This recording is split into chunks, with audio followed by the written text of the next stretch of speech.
Good morning and welcome to the Church Office podcast. My name's Gavin Smith, and if you're joining us on video or you're listening, thank you so much for following the podcast and getting involved in a podcast about church administration. It's not everyone's cup of tea, but we love it. And today's special guest is Becky Thomas from Beeston Free Church in Nottingham. Becky, welcome to the podcast. Thanks, it's great to be with you. It's brilliant. It's great to have you. And the legend that is Becky Thomas is heard around UCAN a lot. So to have you on the podcast is brilliant. So we're talking about conferences. I attended a conference that Becky was running, a UCAN conference, Cutting Edge conference in June. I've also just run a conference in Rebuild conference, getting church leaders together and encourage them after the pandemic. So I think we had 150 church leaders come and attend the conference. So we're talking conferences today. You are the conference king, aren't you? Oh, I don't know about that. I've kind of found myself accidentally involved in leading the UCAN Cutting Edge conference team over the last little while, having been involved with the team for a bit longer than that. Done a few bits of conference organising at my home church, and yeah, it's great fun. Good. It's slightly chaotic at times. It is. So before we go into that, tell us a little bit about yourself and your role in Nottingham in the church. You're an operations director, is that right? Operations manager is my title. So there's another thing that I ended up in, not entirely in a planned way. So I started out my working life nursing in neonatal intensive care. Oh, wow. And then as my kids gradually arrived, I was working part-time, and then when my youngest was born, I didn't go back to nursing. The realities of trying to do that with three very small kids, 3 kids under 4, it just wasn't practical. So I came out of nursing. And then when my youngest started school, I was kind of starting to think, what should I do? So I said to the guy who was in my role before me, I've got a couple of hours a week. If I can do anything to help in the church office, then I'd be really glad to do that. And a few years later, I found myself in my current role. Yeah, it's funny how that happens, isn't it? Yeah. You offered some part-time voluntary thing and now suddenly you're running the place. I love that. It's great. Yeah. So you've got 3 kids, you were saying. Now we are involved, we are connected not just through UCAN and having the same job, but we are ballet parents. I mean, I'm a ballet dad, you're a ballet mum. One of our kids dances, don't they, for Royal Ballet and stuff like that. So we've connected on that recently. That was a strange thing to find out because you're in Nottingham, I'm in South Wales, and we're doing the same thing together. Yeah, absolutely. It's funny, isn't it, how you discover in the Christian world that you know some of the same people have moved between churches. You chat to people and you realise that as well as knowing people in common, doing the same weird and wonderful job in the world of church admin, you also inhabit the weird world of dragging kids around the country, or rather being dragged by your kids around the country for different activities, sports, dance, all sorts. And it's strange because I tend to do my kind of church office work on the days when we're traveling to Birmingham to do Royal Ballet, and you're traveling into Birmingham. I didn't even realize you're traveling into Birmingham. We've probably crossed each other, and you know, I'd love a little wander around the shops there as well. And so it's fun, isn't it, to kind of like utilize our time as best we can. But I'm often doing church office stuff, and so the ballet world, taxiing and everything else. It is a joy. Costumes, shoes. Oh, point shoes, nightmare. Yeah. Sewing ribbons in point shoes is my most hated job ever. I can't say I do that, to be honest. My wife does that, yeah. I'm not a sewer, so, you know. I think my husband would tell you the same. Well, it's good. Well, let's talk conferences then. So how do you start? So you've been asked by UCAN, right, put on the Cutting Edge conference. You're in charge of it. What do you do first? Like, what do you start with? I think the big thing for me in starting out in planning any kind of conference is thinking about what's it for, who's it for, what are you trying to achieve with it, really. There are lots and lots of different reasons that you could run a conference. There are lots and lots of valuable reasons you could run a conference. The reality is you probably can't do all of those at once, so don't even try. So yeah, I think just thinking really carefully about who are you aiming at and what would you really like them to go away from that conference having learned, heard, experienced, been a part of. Yeah, that's so true, isn't it? That kind of starting with a kind of success criteria. At the end of the conference, what would we love people to be saying about the conference? What would we love people to leave with? Yeah, that's where we start, that kind of success criteria. You know, is this a relational conference where we're like building together? And that might be what you do if you're in a local church context, putting on a kind of a church weekend away that feels a bit like a conference. Or you're bringing leaders together and you're thinking, right, how do we train them? What do we want them to leave with and equip them with? What are some of the needs that we're seeing? You know, just stuff on teens and transgender was a big thing through our kind of conference. And we had someone specialist come and just do some teaching and raise the awareness for pastors of some of the issues that church leaders are going to face. So you do start with that kind of success criteria and think, right, what do we want to deliver here and who are we delivering it to? And that comes across well. Have you kind of reviewed your last conference and seen, you know how successful you were? You know, so the cutting edge conference has all the feedback come in and been positive? Yeah, so I mean that's one of the huge blessings with running a kind of regular conference. We always ask at the end of the conference for some feedback from those who come, and that's really informative as we now think ahead to our next conference, which I'm sure will be here before we know it. It's the trouble with regular annual conferences, they come around very quickly. But yeah, I think just really helpful to hear from people what their experience was, to hear people's reflections. So often we'll give some quite specific questions that are seeking to kind of dig out that this is what we were hoping you get from this conference. Was that your experience? And inevitably sometimes feedback like that's a bit of a mixed blessing, because you'll get somebody who says it was great and you'll get somebody else who say no, you missed it completely, and you have to accept some of that. But I think looking at the feedback in the round is just really helpful. Yeah, it's good. It's that kind of I mean, we're jumping to the end of what you would do at the end of a conference, but it's useful, isn't it? I think as you think about success criteria, you do want to build some time in later, don't you, to review and take people's comments seriously. And if someone's bothered to fill out our feedback form, then you want to hear it, don't you? And so important. So we've set our criteria for success. We've set our goals. We've set our kind of what are we wanting to achieve. What are you thinking next? What's going around your head of where you need to go next? I think team is probably the next thing, really. If you're doing a conference of any kind of size, probably bigger than about 3 people, I'd say don't try and do it on your own. I think there's lots of value in having team rather than trying to do a one-man job. Some of that's just about sharing the workload, but there's just lots of value in having different people's perspective, different people's input, different people's skills and experience.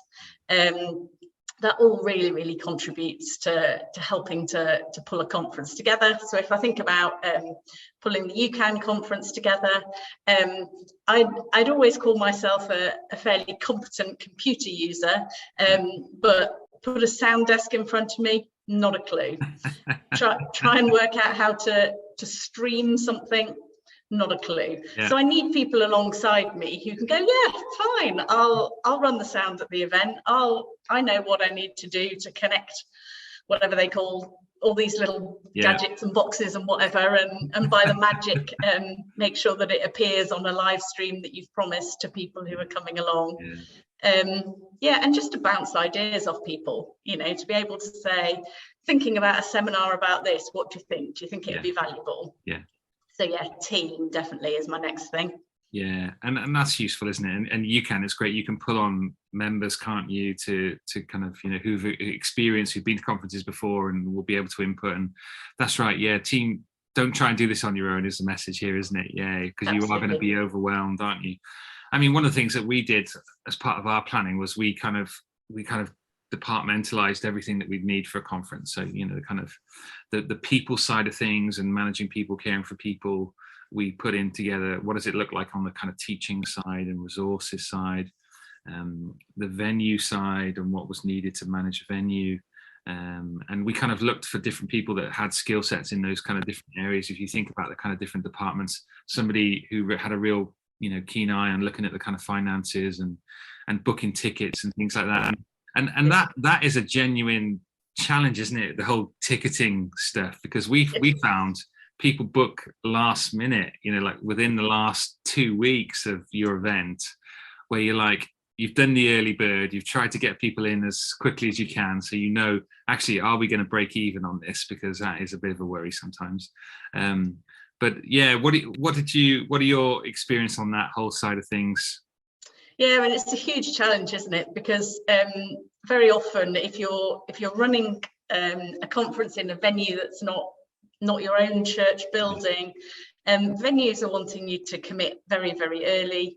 So, I mean, we've just run our residential cutting edge conference. We'd anticipate doing the next one in 2 years' time. I've already got the venue saying, would you like to book your dates for next time? And you think, yeah, I guess we probably ought to think about that, but 2024 sounds quite a long time away. But then, of course, as soon as you peg down dates with them, they then want a deposit from you. So you're fairly committed financially, even at that really early stage. So having the confidence that people are actually going to come is huge. I mean, we do use things like super early bird and early bird, trying to encourage people being good stewards of their church's finances to get in there early. But yeah, promotion by multiple means. The kind of multi-channel communication is really, really important. Some people will diligently read their emails, others glance at them if you're doing well. There'll always be somebody who says, conference? What conference? I didn't know anything about that. Yeah, apart from the 6 emails that have already gone to you, but that kind of joy. But yeah, those are the challenges, I think, and you do have to have that bit of confidence. And that's where I think a team approach, so having a leadership team that are saying, we really want you to do this in a church context, it is helpful, because you've got backup and you've got people you can say, this is the number of people we need to be able to break even. Then we can start thinking about, it'd be great to give some books and resources away, but we've got to get over that first hurdle of meeting what the cost is of this event and delivering that. So yeah, all these things make the whole part of running a conference difficult, don't they, and challenging. I think that's what people don't like about being involved in stuff like this. They're like, I just can't juggle all these things in one go. But I think what you say about the whole leadership getting behind it, even those who aren't going to be practically involved in organising the conference, you need the whole team to be on board, to be talking positively about it, to really be able to articulate, well, what's the conference about? Why should people be signing up? Why should people be coming along? Not just to communicate that by different, by email and by social media and all the rest of it, but to hear different voices speaking positively about this. We don't want the conference to be Becky's conference, to be Gavin's conference. We want this to be whatever the organisation we're representing's conference, and for there to be that buy-in and ownership from everybody. It's crucial, isn't it? Yeah. It really is, yeah. We did a joint, I think it was like 6 or 7 churches together, a church weekend away. We called it the Gathering Conference. We went to Aberystwyth University, and I think we had about 1,200 people on site with kids and stuff. And it was great. And the church leaders pushed it and drove it. And then we had people in each church that came together to kind of form the team to run it. And then it was just this really lovely kind of like partnership working that takes place, but everyone was kind of on board with the vision of what it was for, and we'd never done one before, but now they're like, when can we do that again? We loved it. We want to, let's do it next summer. And you're like, I'm not sure people can afford to do it yet. It took us a whole year to go and do it, to plan it and to work it through. So it's these are some of the challenges that if you're listening in and you're thinking like, right, I've been given the job of running a conference for the first time. What am I going to do? Where do I start? Hopefully you'll pick up some helpful tips here from particularly from Becky, who's a pro at this. But And I the guess next thing, I guess, is venue's key, isn't it? Yeah. You know, in terms of, you know, you've worked out your goals, you're thinking, right, what kind of venue is going to help us to deliver what we want to deliver? What are your thoughts on venues and getting stuff right with this? Yeah, I mean, it's a really challenging one. I think particularly if you're looking for a residential conference, there isn't a plethora of venues. Yeah. There certainly isn't a plethora of venues that are affordable. Price is often such a big thing, isn't it? It can be a big commitment, whether it's something like the UCAN conference, where we're asking different churches to support their admin staff in attending, or if it's a church weekend, for example, recognizing that people who come, perhaps families who come, the cost soon adds up. So I think that's my first thing, really. Be realistic. There aren't lots and lots of great, easy venues out there. So do your homework. But yeah, I think it's then, you know, what accommodation, does the accommodation work for the kind of people we've got coming? What do you want to do? Do you want to be all together all the time? Because that affects kind of what main meeting space you've got. Do you want to be able to break out into different groups? Things like catering can often be a big part of a conference. We've been really fortunate with our residential conference, a UCAN residential conference, that the conference centre we use organised all the catering for us. That's a great blessing. That is a blessing, isn't it? Yeah. And they did such a good job, didn't they? I think it was the Kings Park Centre, wasn't it, in Northampton, where we went. And I think you're right. You guys picked a great venue for what you wanted to deliver. I love the fact there was like coffee on tap in this kind of huge lounge area, and a lot of it was like hanging together, networking, getting to know people. And then you had this like brilliant main auditorium, and then you had all these breakout rooms. So it really did work. I mean, did you guys find that place and were like, right, we're sold, we're going to stick here for a number of years? Or Yeah, so we've been using this venue for quite a number of years now, and it's just worked really well. You know, we're people from all over the country, so location is quite important. Is it accessible to a good range of people? Has it got good facilities? And it ticks those boxes for us. I think our challenge will be, and in some ways I hope our challenge will be, that we'll outgrow it. And I'm not quite sure what that'll look like for us next. We're using a very large proportion of the capacity over the last couple of conferences. So I hope as we continue to grow, that'll be our next challenge presented to us, really. It's good, yeah. And we chose for our conference, Aberystwyth University. Now, it's not, I wouldn't suggest that we do a UCAN conference. It's a fair old way heading west. But yeah, we used them because they just had experience of running events. They dealt with the catering, you know, 1,200 people to feed and to get through seating and to get through room accommodation. They just had all that experience. And I think that made a difference for the running. You got a venue that are good, they know what they're doing, they're experienced with different size groups, or the group that you want to bring in.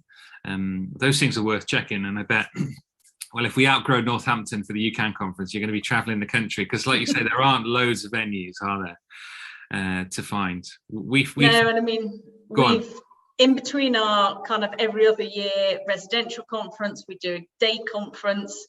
And that's definitely shown us the challenges of different venues. We've not really settled on a venue for that one. We've used a few different things over the years. That's, again, it's a challenge with location when people are just coming in for the day. But yeah, we've definitely had some not so great experiences, particularly with that one. We've often used venues where they're quite happy to host us in terms of the building, but they perhaps don't organise catering. And we've had to bring caterers in. You're then trying to find caterers who'll supply. You don't necessarily know the caterers, you don't quite know what they're going to supply. Some of them have been better than others.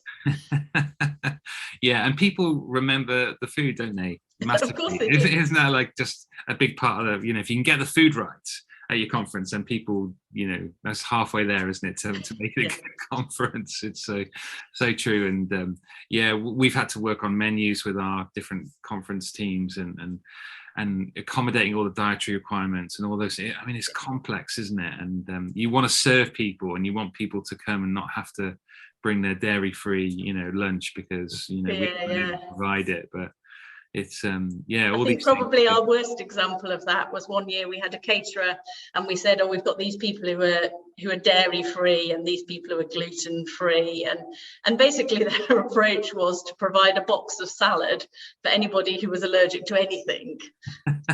The rest of us got lovely sandwiches, but the poor people who'd indicated dietary requirements seemed to get about 3 lettuce leaves and a tomato. It was awful. Oh no, yeah, we've definitely had some bad experiences and things like that. So it's it's true. And the kind of the rebuild conference that we did, we end up hosting at our church, and we've got an Ibis hotel that's right next door. So we were able to kind of have people stay there at like £40 a night. So it actually made the conference really cheap, because that whole accommodation and food is some of the most expensive parts of it. So absolutely. But so venue, all those kind of practical things. How far in advance are you trying to work out the program that you're doing for UCAN and the speakers and all of that? Is that stuff that you've done a year in advance, or lastminute.com? How are you approaching that whole area? I'd love to say we had it all sewn up a year in advance. The reality is a little bit different. But I mean, because we're running an event every year, at about the same time every year, it is pretty much as one conference finishes, we're starting to think ahead to the next conference. Okay. It is another place where if you're running those regular conferences, the feedback's helpful. So we've asked people in the feedback from the conference we've just done, are there things that you'd like us to cover next time we meet together? So that's helpful input. But we're certainly looking to pin down our main speakers a good 6 months in advance. Okay. Often they're busy people, and we need to get these dates in their diaries so that they're able to commit and be ready to speak for us. And there's so many things that interlink into this, isn't there? So you've got to pin down a speaker on the date that you need for your event or conference, and then you need those people for your promo, don't you, as well? So it all like ties in together, and then you need to get your promo early because you want to drive your ticket sales and make sure that we meet some of our requirements on the finance side to be able to kind of go big and make it a good event as we can. And all these things tie together, which is why I've lost my hair. I think it's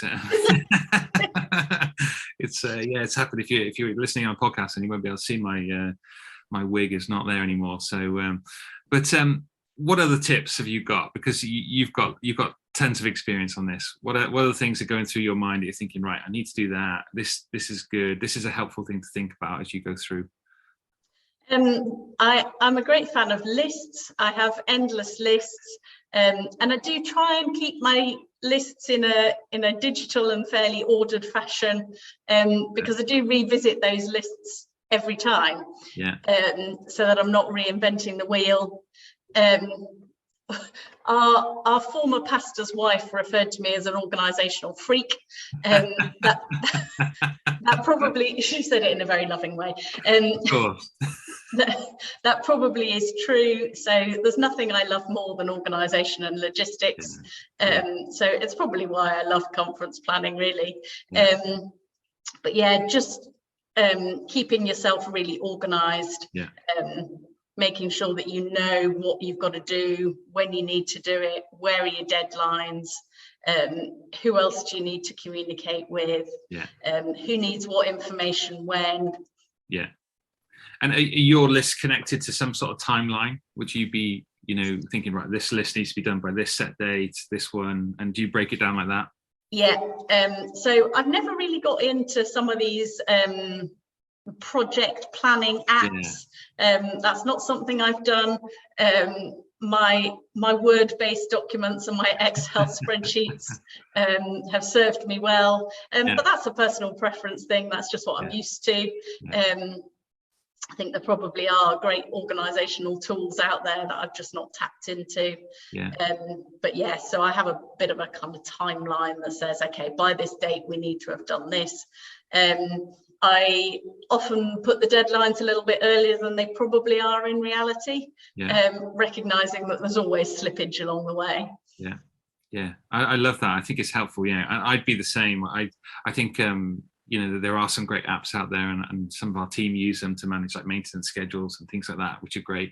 But there's nothing like getting it on a big piece of paper and just writing it all out, and just having your list connected to all these different aspects of departments that need to be sorted out, and everyone can see what's happening. And it's there's traditional method. It's useful. Take whatever's in this brain and whatever you're thinking, and put it on a piece of paper and go from there. And those little tips are great. And I think probably the other thing in that is recognizing that I won't be doing this forever. Yeah. And I'd love to be able to hand it on to somebody else who can take it forward and not just dump them with absolutely nothing. Yeah. I've hugely benefited from the people who were doing this before me, who've given me really helpful kind of information, and not in a kind of straitjacket, you must do it this way, but just in terms of, these are the things that we thought about. And some of them you say, no, I'm not going to do it like that. Yeah. But it makes you think. Yeah. So I'd love to be able to hand on to whoever takes this on after me, something that's helpful and makes some kind of sense. I can't give them my brain. So having some stuff written down is really helpful for that, being able to hand it on. Yeah, great. And it's lovely, isn't it, to kind of that, when you've got that team approach, it's lovely to see people rise within the team to take a lead on stuff as well, isn't it? There's that lovely, okay, actually, let's bring somebody on board here who, maybe their contribution is not going to be huge in this first year, but that contribution is going to grow over the next 3 years to the place where actually the fourth year we're going to pass it on, and they're going to be leading it. And it's great having all those kind of things in place that can do it. How do you find, like, you put together some really cool conference packs in these like big brown envelopes, and there was like chocolate in them, there's pens, there's all the information, there's brochures, there's books. I mean, that when you arrive at a conference, that was a real blessing to like receive that. Everything's detailed out, where everything is, what the timetable is. I mean, you did a really good job on that. That was excellent. How much thought goes into those packs? Yeah, I mean, those packs are something that have developed over the years, I guess. The idea that a conference pack is useful is one that was definitely handed down to me. It is very much something that's team effort. So, we've got great people who can do graphic design. That's really not up my street at all. But yeah, just thinking about actually for the kind of conference we run, we have people who are walking in who might know nobody, who might never have been to a conference like this before and really not have much idea what to expect. Yeah. For people to come through the door and have something that's just really clear, this is what's going to happen when, this is what you can expect. Little things like recognizing that 6 months ago when somebody signed up for this conference, we asked them for their seminar choices and they probably don't remember what they selected. So reminders on that kind of thing. Yeah. As you mentioned earlier, things like giving away a book or whatever is often something that you have to kind of hope to do, to get to the point where the finances allow for that. But it's just a really nice way of saying, here's a really useful resource, something we've found valuable, ties in with what we're talking about. And I mean, everybody likes chocolate, don't they? Yeah, so that's great. And you had like dairy-free chocolate. You were able to accommodate everyone. Like the details that you go down to is great. And I think those are the things that people really pick up on, don't they, and enjoy at conferences. So we got to a point where we were able to have some money in the budget to say, right, well, how can we bless people over the time? So I think one of the evening meals we did a barbecue outside in the sun, and so we just opened up a free bar for for people to have a beer, and it was just 1 or 2 beers. And they absolutely loved it. They thought it was the best thing ever, that there was this kind of like free, but free drink at a conference, and it was like £300 to run it for 150 people. But that lasted an impact, that people were able to just go and hang out and have a drink with somebody else. They moved on, and so we had this flow of people getting to know people, which was good. And it was just that little idea that came, that little bit of detail. And it just it blessed people, which is that's so rewarding as well, isn't it, for us conference organizers to go, oh, that worked, that was great. And it's often those little things that perhaps people aren't expecting when they come into a conference. They kind of come in and they know that you're going to give them a bed, and they know that they're going to get some kind of meals. But it's those little extra things that just make people think, oh, actually, the fact that I've got easy access to coffee all the time, or the fact that I've got a little chocolate bar, or I can chat to somebody over a beer, those kind of things are just those little extras that I think make people feel valued. Yeah, absolutely right. And I love the fact that you can put on a conference, because my elders and leaders here will go to lots of different conferences, day conferences, and hear different teaching on someone went to London, did a week on the Gospel of Mark, and they get to hear all about how to open that up, how to preach that the best way you can preach. And there's just very few things like that, isn't there, that church administrators or operations people in the background can go to and just be blessed and refreshed and equipped. And to hear about the UCAN one, to go, it is such a blessing to bless these people who are serving behind the scenes in churches with resources and time and network. You've done a great job, Becky, doing that and pulling that off. I think having benefited from it so much myself, I just hugely see the value of it. The world of church administrations and operations is quite a weird one, isn't it? Yeah. If you think about even trying to articulate to somebody, well, what is your job? Yeah. And you kind of go, yeah. And there's no real way of explaining straightforwardly to somebody what it involves. So to be able to do something that facilitates people who all inhabit that weird and wonderful world of getting together, of being able to share funny stories of the things we found ourselves doing.